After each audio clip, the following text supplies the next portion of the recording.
Most important question की series में second chapter से ये लास्ट क्वेश्चन है। पहले चैप्टर में मैंने सिर्फ 5 क्वेश्चन करवाए हैं, यानी कि 2 चैप्टर में सिर्फ फाइनल के लिए 11 क्वेश्चन। ठीक है, कल की क्लास से मैं 3rd चैप्टर के क्वेश्चन स्टार्ट करा दूंगा। स्टेप बाय स्टेप तैयारी के लिए चैनल को सब्सक्राइब कर लें, और अगर वीडियो आपके काम आ रही है तो प्लीज़ लाइक और शेयर ज़रूर करें। अगली आवाज़ इस क्वेश्चन के आंसर के साथ। क्वेश्चन नंबर 8 को आप लोग कर लो फाइनल के लिए F11। ठीक है, F11। और क्वेश्चन नंबर 10 यानी कि F10 में जितनी मेहनत मैंने करी है ना, इस क्वेश्चन को कराने में बिल्कुल मेहनत नहीं लगने वाली, क्योंकि अभी आप लोगों ने क्वेश्चन नंबर F10 सुना, अच्छे तरीके से समझा ना। अब यहाँ पे क्वेश्चन को देख लो। मौलिक अधिकार एवं नीति निर्देशक सिद्धांत में अंतर स्पष्ट कीजिए। Done. Simple. Most important question 6 marks के अंदर ही पूछा जाता है ये क्वेश्चन। ठीक है, अब मौलिक अधिकार के बारे में हमें मालूम ही है, और नीति निर्देशक सिद्धांतों के बारे में क्वेश्चन नंबर 10 यानी कि F10 में मैंने आप लोगों को अच्छे से समझा दिया। अब इन दोनों के बीच में क्या करना है, डिफरेंसेस बताने हैं। तो टाइम वेस्ट किए बिना डिफरेंसेस पे आते हैं, और देखना बड़े ही प्यार से, ये 2 मिनट के अंदर खत्म हो जाएगा क्वेश्चन। मौलिक अधिकार का पहला पॉइंट कहता है कि ये संयुक्त राज्य अमेरिका के संविधान से लिया गया है। डन।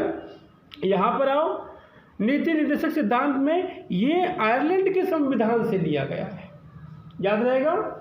आगे, इसका वर्णन मौलिक अधिकार में, इसका वर्णन संविधान के भाग 3 में किया गया है, और यहाँ पर इसका वर्णन संविधान के भाग 4 में किया गया है। जैसे कि मैंने आप लोगों को अंडरलाइन करने के लिए कह दिया था कि इस पॉइंट को अंडरलाइन कर लो आप।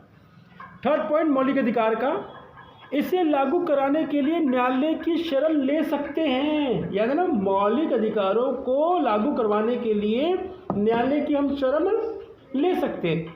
और नीति निर्देशक सिद्धांत में आओ, इसे लागू कराने के लिए न्यायालय में नहीं जाया जा सकता। डन।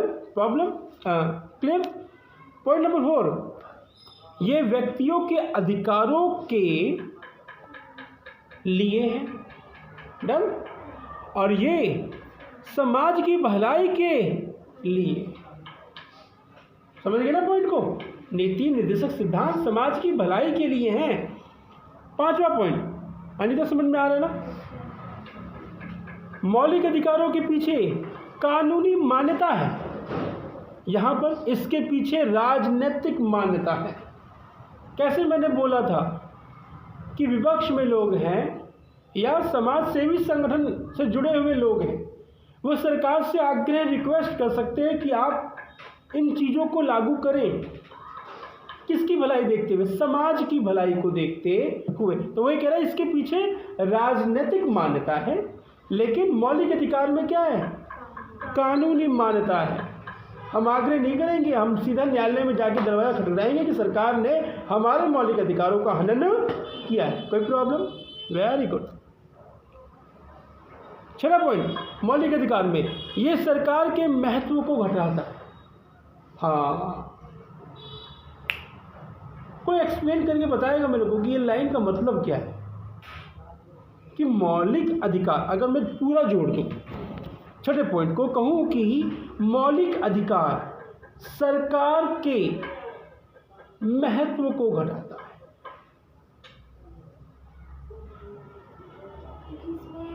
क्योंकि सर होते हैं ना, मतलब जनता चाहती है कि मौलिक अधिकार हमें मिले रहे हैं, तो मतलब जनता इस पे अपना मुंह से समझाओ प्लीज। मुंह से समझा। हाँ तो वही तो समझाओ तो फिर। वर्ड नहीं मिल पा रहे ना। कोई नहीं, खत्म तुम्हारी। टाइमिंग पे ना वर्ड भूल जाती है। मौलिक अधिकार सरकार के महत्व को कम करता है। क्या कहोगे, कैसे कहोगे? कि सरकार को और भी काम होते हैं और लोग मौलिक अधिकार बेसिक नीड्स के लिए उनके पास जाते हैं। नहीं सर मैं मतलब ऐसा है कि सरकार का क्या काम होता है, लोगों पे शासन करना, पर मौलिक अधिकार लोगों को दिए जाते हैं, उसके वजह से क्या होता है, मतलब सरकार ना उस पर मौलिक अधिकारों पर अपना शासन नहीं चला सकती उसकी वजह से। स्नेहा कुछ बताएंगी? ये ना देखिए, अब इतनी मेहनत कर रहा हूँ मैं, बड़ी छोटी सी लाइन है यार कि अब देखो ना, किसी का महत्व घट जाना, किसी का महत्व घट जाना। भाई महत्व घटने का मतलब ये है हम किसके अधीन हैं? सरकार के अधीन। सरकार हमने चुन के भेजी, सरकार के हम अधीन हैं, ठीक है। लेकिन सरकार को मालूम है कि इसके पास मौलिक अधिकार है, ये मेरे खिलाफ खड़ा हो सकता है। अगर मैंने इसके मौलिक अधिकारों में किसी प्रकार का कोई हनन किया तो ये मेरे खिलाफ खड़ा हो सकता है। तो जो सरकार का महत्व है वो देखता है ना कि अरे मैं कुछ नहीं कर सकता भैया, तो सरकार का महत्व क्या करता है, कम कर देता है मौलिक अधिकार। क्यों? क्योंकि हमारे पास पावर है।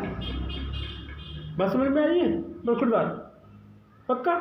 यहाँ पे आओ, ये सरकार के अधिकारों को बढ़ाता है, सरकार के अधिकारों को बढ़ाता है। क्यों? सरकार से हम रिक्वेस्ट करते हैं, शहंशाह सरकार उससे रिक्वेस्ट करते हैं कि आप इन चीज़ों को लागू करो, तो सरकार के महत्व क्या हुआ, बढ़ा ना। किसी के पास मैं रिक्वेस्ट करने के लिए जाऊं तो उसका महत्व अपने आप बढ़ गया। तो ये सरकार के महत्व को बढ़ाते हैं, क्या? नीति निर्देशक सिद्धांत। लेकिन मौलिक अधिकार सरकार के महत्व को कम करते हैं, क्योंकि सरकार को भी मालूम है देवा मौलिक अधिकार इसके पास है, कोई छेड़खानी नहीं कर। 7वां पॉइंट, ये अधिकार नागरिकों को स्वयं प्राप्त हो जाते हैं। अनीता जिस दिन धरती पर जन्म लिया अनीता ने, उसी दिन से अनीता को मौलिक अधिकार प्राप्त हो गए। अनीता क्या, हम सभी को। और यहाँ पे ये राज्य सरकार के द्वारा लागू करने के बाद ही नागरिकों को प्राप्त होते। समझ आए कि जब सरकार नीति निर्देशक सिद्धांतों के बातों को मान लेती है और उसको लागू करती है, तो लागू करने के बाद ही जनता उसका फायदा उठा सकती है। लेकिन मौलिक अधिकार जन्म लेते के साथ ही आप लोग वो मिल जाते। समझ में आया? पक्का?